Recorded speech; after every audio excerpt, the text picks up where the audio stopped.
also serve on the Finance Committee.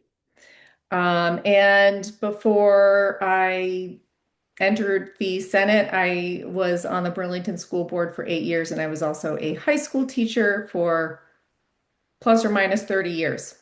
So I'm happy to be here. Thank you. Thank you so much, Senator. And Paul, would you Want me take a to? moment? Sure, sure, sure.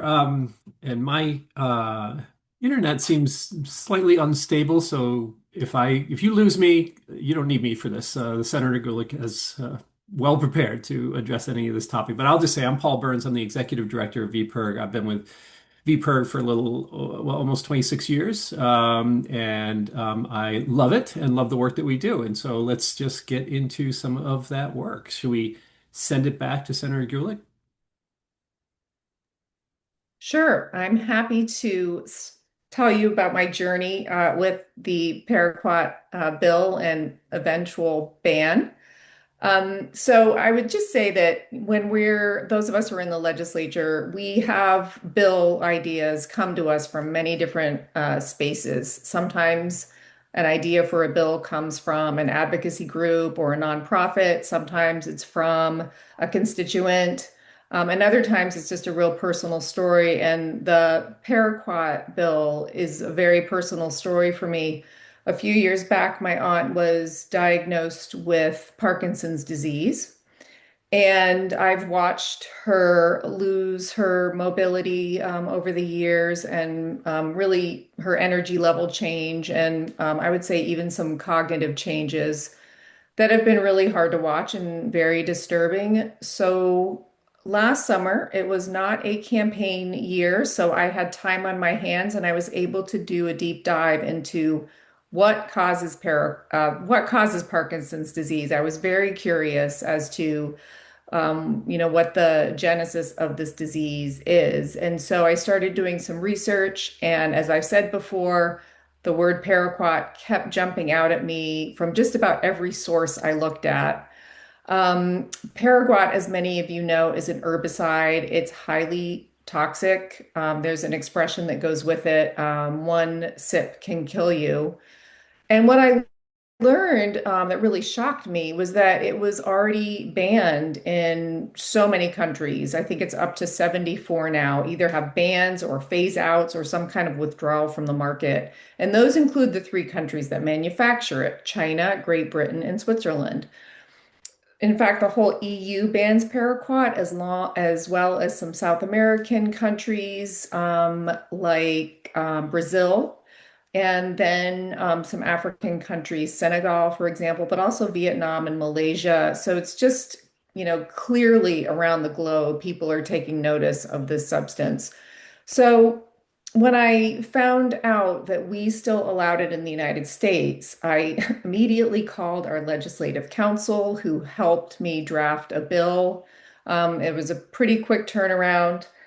My strategy was I wanted the bill because I serve on the Health and Welfare Committee. I really wanted the bill to start in the Health and Welfare Committee. So if you look at the Senate bill, you'll see that there are 3.5 pages of findings before you even get to the actual ban and then the effective date.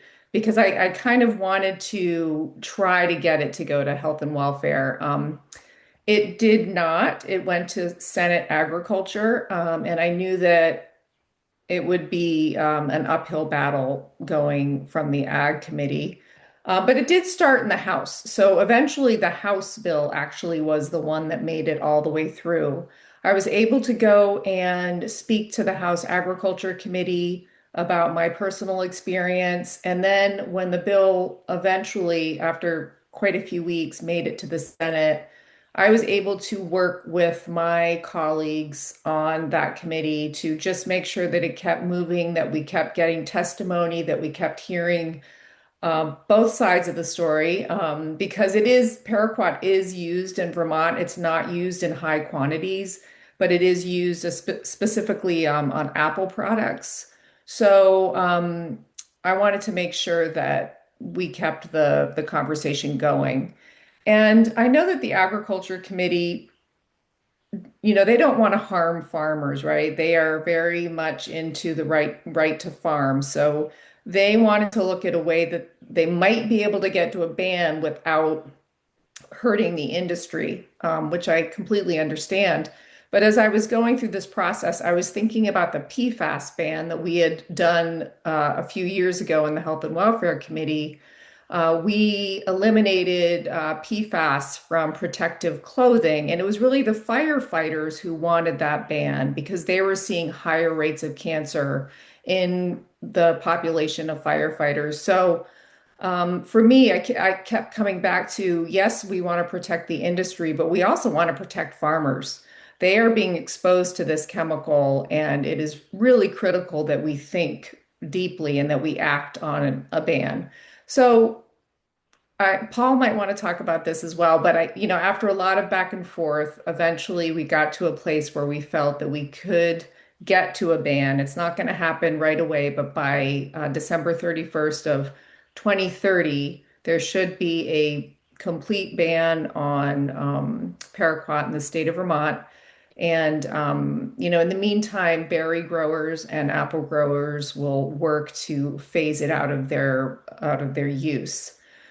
That is where we are. So H 739 was the bill that eventually made it through. It is Act 112 now, and we are the first state in the country to have this ban. It's very exciting. I actually just got an email yesterday from a representative in Minnesota who would like me to sign on to a resolution that they're going to be sending to Congress about paraquat. So I feel like it's gaining momentum, and I'm hoping that this, becomes something that other states take up. And that's what I have, but I'd be happy to answer questions. Thank you, Senator. Before we get to questions, I would like to throw it over to Paul to add on anything from the VPIRG advocacy space about the paraquat ban. Thanks, Josh. And can you hear me okay right now? Yep. Great. So I just want to add first my great appreciation to Senator Gulick for her leadership on this. It was serendipitous, honestly, sometime last fall when we were both, I don't know, it was at the VPIRG annual meeting, I believe, and learned that you were sponsoring legislation to prohibit the continued use of paraquat when we had just kind of decided this would be a wonderful and important campaign for Vermont. And so your, leadership on this, the passion for it, and all that you brought to it really made a huge difference. Particularly in this case in the Senate side where that we face some challenges there. So really appreciate that. It takes leadership and it takes sometimes that personal connection to an issue that I think makes particularly effective advocates in the legislature. And so I appreciate your being willing to bring that personal story and passion to this campaign. It really, really made a difference. And let's be clear, the fact that no state in the country had banned paraquat before Vermont did it this year, that wasn't an accident. I mean, it's really a hard thing to do. This is a very powerful chemical industry.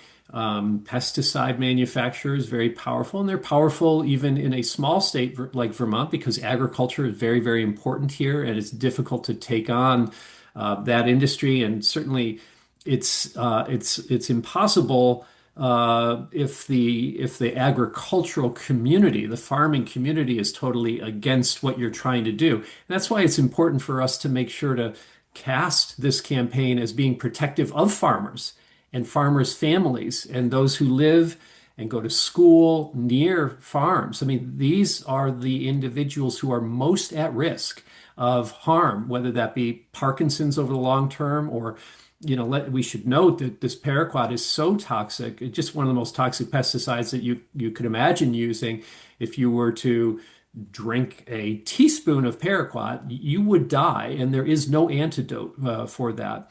And if you are exposed over time to paraquat, you have a 250% increased risk of getting Parkinson's disease. And it is also linked to other forms of cancer and so forth. So it is a very, very toxic product. So dangerous, in fact, that more than 70 countries around the world have already banned its use, including the countries associated with the manufacture and sale of paraquat to us in the United States. China doesn't allow it to be used. The United Kingdom doesn't allow it to be used. And this is where Syngenta, the manufacturer, was making that product and selling it to the U.S. So it never made sense to us that it should be available for use when it has been already banned in so many other places because of these threats. Just a couple of other points. It is, as the senator mentioned, there will be a prohibition after this growing season on most uses, but uses on orchards and berries will continue. That wouldn't have been our preference, and I won't speak for the senator, but I think I know that there were a number of legislators who had concerns over this. But legislating is challenging business, and you had to find enough common ground, and we had to find a place where the legislation itself would have enough support across party lines, to be perfectly honest about it, so that the governor would also be willing to sign it. We should remember the governor vetoed legislation in the last biennium to prohibit the continued use of neonicotinoids, or neonics, which is another pesticide, a known kind of killer of bees and other pollinators. The governor vetoed that, and legislators overrode that veto. So we knew that the makeup of the legislature wouldn't allow for a veto override this time. So we had to find common ground. And this is a case where the common ground was we were going to give farmers enough time to make an adjustment, and they wanted that period of time, and that's ultimately what happened in the legislation. But look, it is while it could be used longer than we would prefer, still an amazing victory, and we do hope that it will open the door to other states to follow, to replicate what we did or even improve upon it, looking at the timeline or other factors. We learned through this process that paraquat is used fairly widely on Vermont orchards, for instance. And should note that Representative Burt in the Northeast Kingdom is the owner of Burt's apple orchards there, and he let it be known that he uses it on his orchards. He's not unique in that, though. Many others do as well, and he argued against this prohibition. Again, that's all a matter of public record.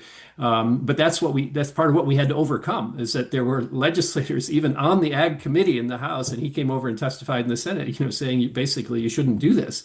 And so we had to overcome that kind of challenge, and that wasn't easy.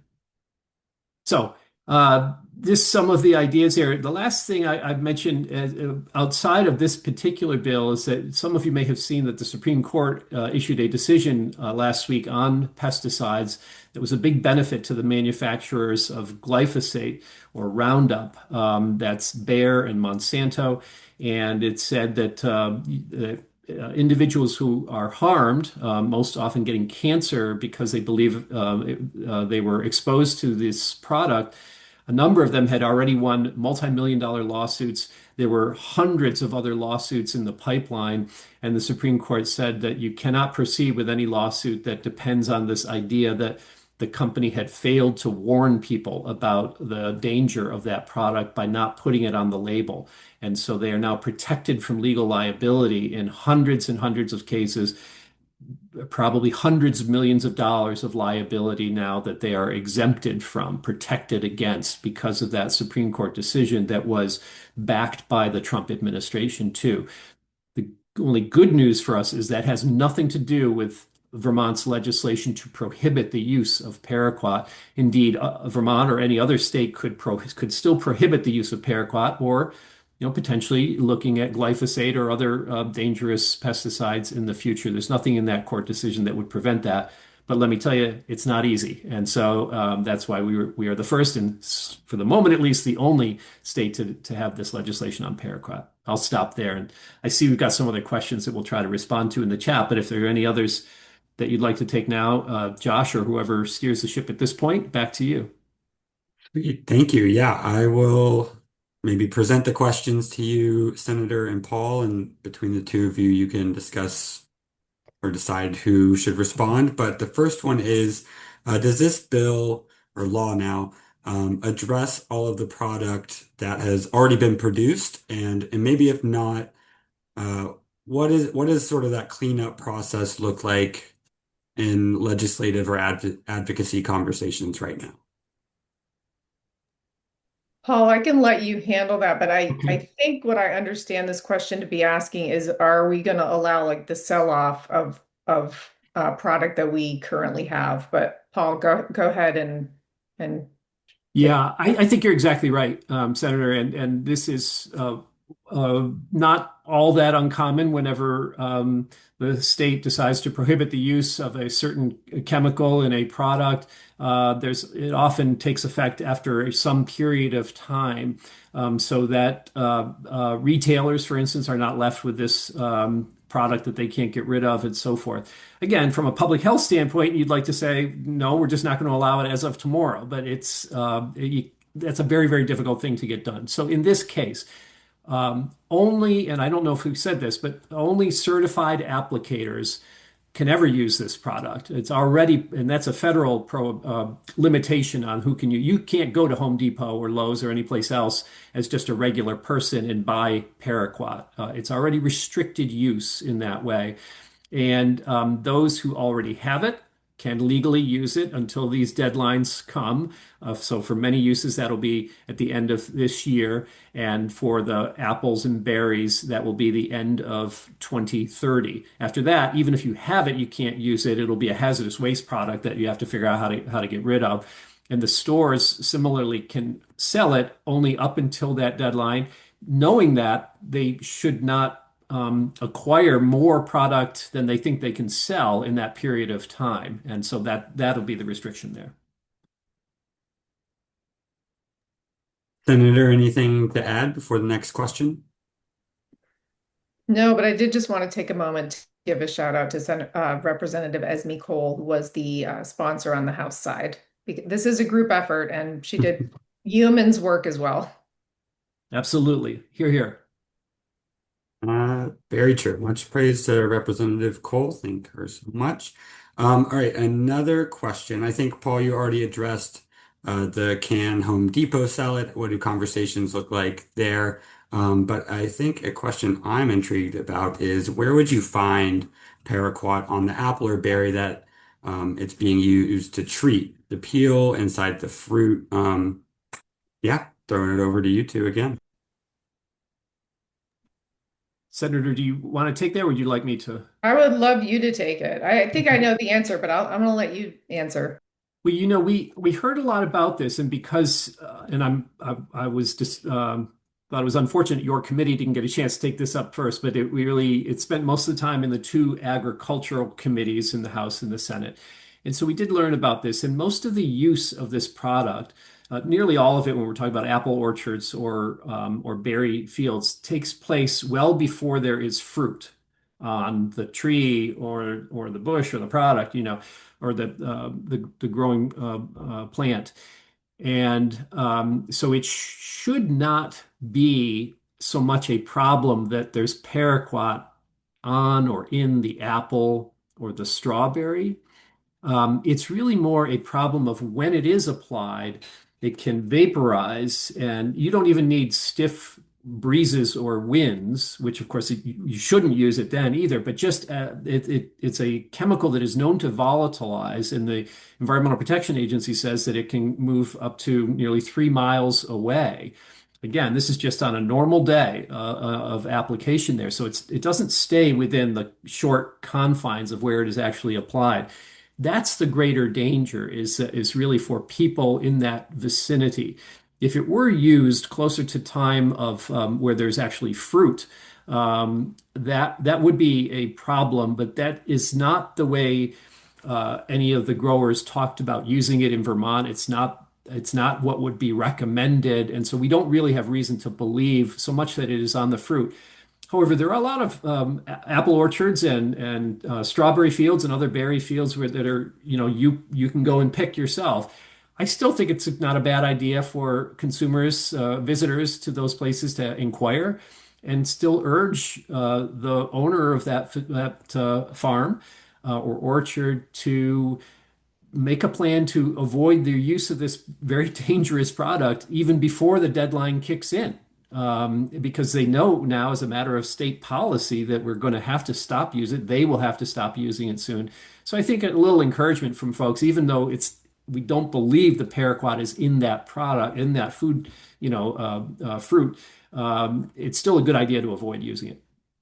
Yeah, I would just add it, it is obviously an herbicide, so it's killing weeds. And my understanding is that in other states, it really is sort of like this indiscriminate application just to just fully, kill any weed that might be problematic for whatever crop that's being grown. So again, we don't use it to that extent here, but to your point, Paul, it moves. It moves through the air, and it is because it's so toxic, it's highly problematic. Yeah. Okay, thank you both. One last question for you all. Will this law require growers to say that they are using it near or with the production of their products, or does it cancel maybe their ability to say their fruit is organic? I know that's maybe more of a broader healthy food systems question, but interested to hear your all's thoughts on that. Senator, anything you want to say first? No, but there's another question too that just popped up that I think is interesting. But yeah, go ahead, Paul. Well, it's actually a really interesting question in this case. And Senator, I don't know, I can't remember if we had talked about this when this first came up, this idea of prohibiting the use of paraquat, but we looked at the state data, which at the Agency of Agriculture, which does track how much of this chemical is used in the state. And we found that there were some years in the last 5 years where 0 pounds were reported used in the state. But then, as testimony began, we heard from orchardists and other growers that they were using it and using it every year.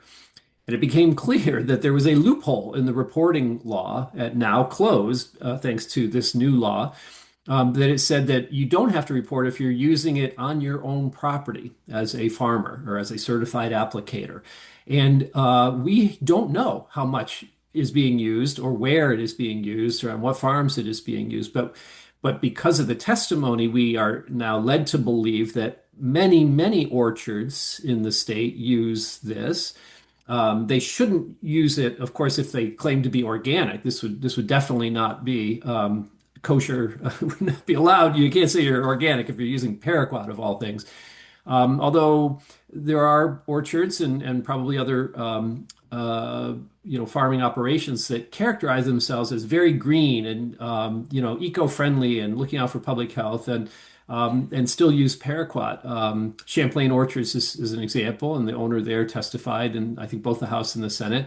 And I know that they advertise their products as very eco-friendly. And I think he would argue that using this means I don't use as much of another pesticide. But still, this really is bad, very, very bad pesticide. And so, good idea to still encourage them not to. And we will now know, at least for the period of time where it can still be used on orchards and on berry fields, we will now know how much is being used and where that's being used in the state. That's really, really important, I think, as well. Oh, and yeah, I think we covered then the organic side of things too. It can remain in the soil. For a period of time as well, though that's not something that I think we heard as much testimony about. That's a good question. Certainly, stopping the continued use and putting this out into the environment I think the greater concern was the volatilization of it in the air than in the soil. But that's a good question that I actually don't have all the answer to. Thank you, Paul. Senator, you mentioned the question about out-of-state fruit being interesting. Would you want to close us out with an answer on fruit coming out of the state being required to say that they use it, or is that sort of up in the air still? I will let Paul elaborate more. Paul had a nice bird's eye view of things that were happening on both sides of the legislature, so I really appreciate his input. I would just say that one of the good knock-on effects of putting this bill in is that we are going to get better reporting and better data in the next 4 years, and I'm hoping that that expands to other chemicals that are used in the state. But data and data gathering and data reporting are super important. I don't believe that fruits coming from other states have to tell us that they used paraquat. I don't actually think that that's a mandate. No, you're right. Of course, Senator, and I totally agree with your point about looking at the reporting requirements for other pesticides more broadly. I think we learned that there is, as I say, kind of a loophole in the law now, and that's not just limited to paraquat. So we could and should get a better handle on where some of these other pesticides are being used. Again, if you're buying an organic product, it's labeled as organic. There are federal standards in place now. It should not come from a growing operation that uses paraquat. So I would say that much. But if it's a conventionally grown product, they would not have to say, there's nothing under this law that would require them to say that it has been grown with paraquat. Okay, wonderful. Well, Paul and Senator Gulick, thank you all so much for your time tonight. We're going to go over a few other bills that the governor signed in the past month or so before we talk about upcoming events we're putting on. Feel free to stay on if you two want, but if you've got things to do or want to get over to dinner or something like that, feel free to jump off. But again, thank you all so much for giving us so much of your time this evening. Thanks, Josh. Thank you. Okay, Thank you so much. of course. All right. Well, the governor also signed in the past 30 odd days a slate of bills that we had advocated for across this session on behalf of Vermonters everywhere. And I wanted to start with mentioning S-227, which is a law now that it relates to immigration protocols in Vermont schools. And this bill was signed by the governor on June 8th, and it really requires schools to provide immigration resources to students, protect their privacy, including their data and information, and restricting the aid of immigration enforcement at schools. And so, to be sort of clear about that, no law enforcement officers can now enter non-public sections of schools without providing identification and a judicial warrant. And our guest speaker tonight, Senator Gulick, was actually the lead sponsor on this incredibly important effort. So, Senator, if you'd like to say anything about that law, feel free while you're still on to add anything I might not have gotten to. Josh, you did a nice job actually. So making sure that we have sort of a statewide policy that will put into place the protocols around what happens in the event of an ICE raid, and also protecting student data, because we've seen that the federal government can act as sort of a bad actor, and we don't want our students' data, in danger, because it can obviously endanger their lives. So you did a nice job of summing it up. Really important bill, and I look forward to continue working on it in the future. Thanks. Of course, and it's in such uncertain times as we are currently in, it's really incredibly important that we're thinking forward and proactively instead of reactively when it comes to immigration. So thank you for your effort on that, Senator. Um, and now over to H 915, which is an update to the bottle bill, which was signed by the governor on June 17th. And this will make some modest but important changes to Vermont's popular bottle bill program. First, it gives redemption centers and retailers a financial lifeline by increasing the handling fee by a penny for the first time in almost 20 years. Yay.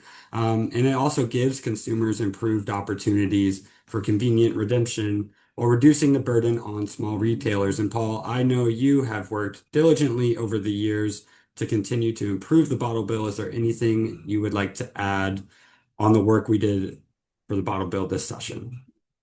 Well, you covered some of the highlights there, Josh, really well. And I would just say in the past, we have passed a bill that would have expanded the scope of the bottle bill.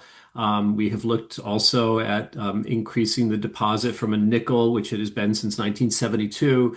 But neither of those provisions were part of this bill that passed. So modest updates, but it will improve the program as it exists today, hopefully make it more convenient for consumers to return those containers and for the retailers and redemption centers that are taking it back. That's an important step that will improve the program. Thank you, Paul. Okay, moving along to S209, otherwise known as sensitive locations relating to civil arrests. This was signed by the governor on June 16th, and this act adds locations in which a person cannot be subjected to civil arrest, which includes the premises of an educational institution, a building wholly owned and controlled by the state or some political subdivision of that state, or for the Vermont state, not a state, a DMV location, a public library, a polling place, a social services establishment, as well as places of worship, children's camps, and healthcare facilities. Really important areas that you just need to be able to access to enjoy a quality life. And then moving along to H577, otherwise known as the Prescription Drug Discount Card Program, was signed by the governor on June 15th, and we at VPIRG supported a proposal led by Treasurer Mike Pichak to join a collaboration of state governments working together to secure lower prices on prescriptions for their residents. The program is called Array RX, and the bill H577 authorizes Vermont to join this effort. Passed both of the chambers with tremendous support, was signed into law. And so we are now teaming up with the treasurer to promote this new opportunity to all Vermonters, to help them save money on their prescriptions. And then a few more. S202 portable solar, as it is popularly known, was signed by the governor on June 16th. And this exempts plug-in, or otherwise known as portable solar devices, from needing a certificate of public good or an interconnection agreement if they meet the requirements of the statute.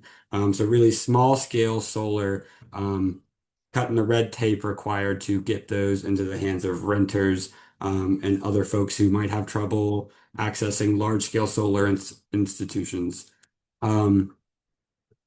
It also updates Vermont's appliance efficiency standards to include residential, commercial, and industrial equipment, which includes things like heating and cooling, refrigeration, kitchen, laundry, plumbing appliances, as well as lighting and electronic fixtures, and a few other things.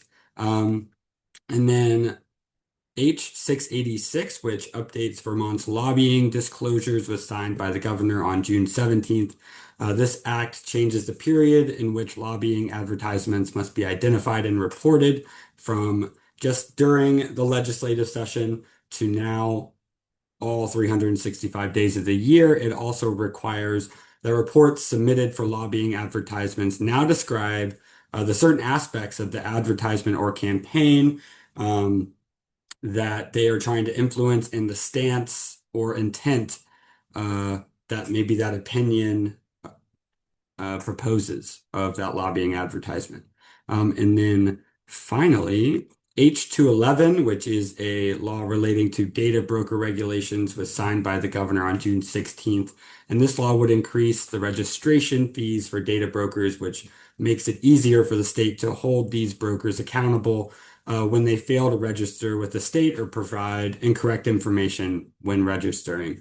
This also requires data brokers to share more about their practices and, really importantly, sets Vermont on a path to eventually create a one-stop universal data broker deletion system using a feasibility study by the Secretary of State. And that's a really meaningful step in the effort to protect our data as citizens of America. And that is what I have to say about extra bills for this session that the governor did pass.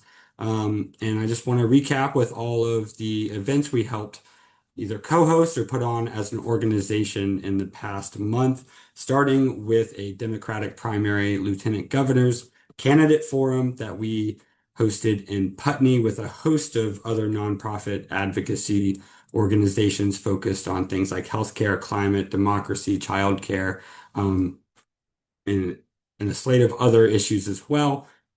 From there, we worked with Patagonia Books on a resistance skills and strategy training and really preparing Vermonters to be ready and be able to support their community should the trends we're seeing at the federal government start to strike closer to home here.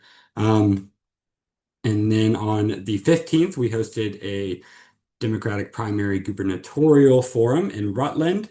And then on the 17th, just a few days later, we announced the start of our summer canvas campaign, which is Democracy Vermont, really fighting to defend freedom by recruiting folks to stand up and access politics at whatever level feels comfortable for them. Later that night, we headed down to Virgins to host another gubernatorial candidate forum. And just last week, we were in my town of Winooski hosting a Chittenden Central State Senate candidate forum, which Senator Gulick participated in. And on Monday night, we were over in Windsor County hosting a state Senate candidate forum for the 6 primary candidates in that county. These forum events are available online. We will be sure to add those recordings in our follow-up email. But I think that's it for me. I would love to pass it over to my colleague Jordan to talk about our plans for July. Yeah, thank you, Josh. We do have some exciting events coming up in the next few weeks, and I would love to share a bit of info about them. I know you've already been hearing a lot from us, but I promise it's just a few more slides and we'll let you get on with the rest of your evening. And just so you are aware, all of the links to these events will be added to the chat, and I will be sure to share them in the follow-up email as well. Okay, so first, this Friday, July 3rd, we will be at the Montpelier July 3rd Parade, and we would love for you to come march with us. We will be acknowledging 250 years of America and celebrating the ongoing work of our Democracy Vermont campaign. This year, we will also be parading with a 15-foot Statue of Liberty inflatable and an F-150 Lightning EV pickup truck. So it's going to be a really fun and special time. Be sure to RSVP so you can join us. Next up, in response to repeated climate disasters over the last few years in our state, VPIRG and the Climate Action Campaign are hosting the Vermont Extreme Weather People's Hearing on Wednesday, July 8th at 6 p.m. in Barrie.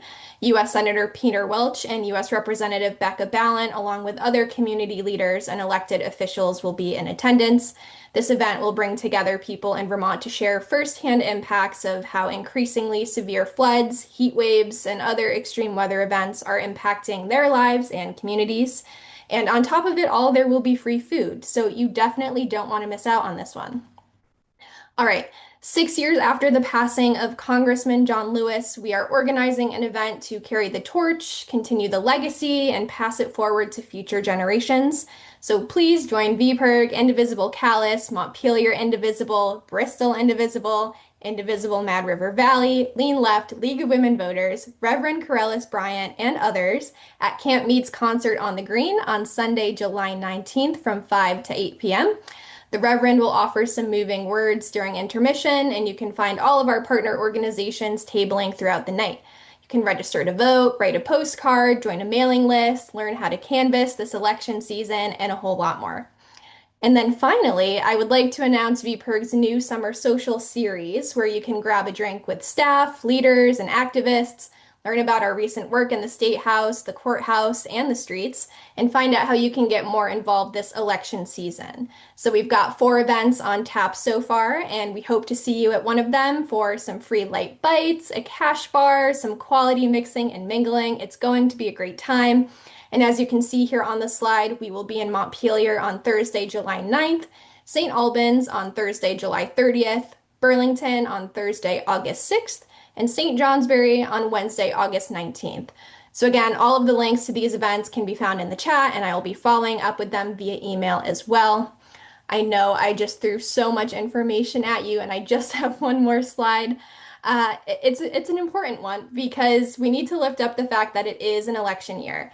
There are a few opportunities to get involved right now, with more to come later on this summer and fall.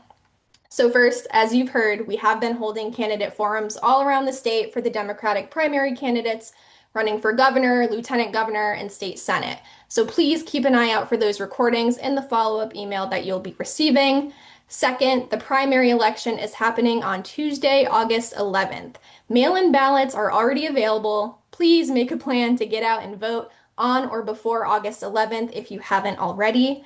And then 1 week after the primaries, on Tuesday, August 18th, we'll be hosting a virtual Get Out the Vote training as we look ahead to the midterm elections in November.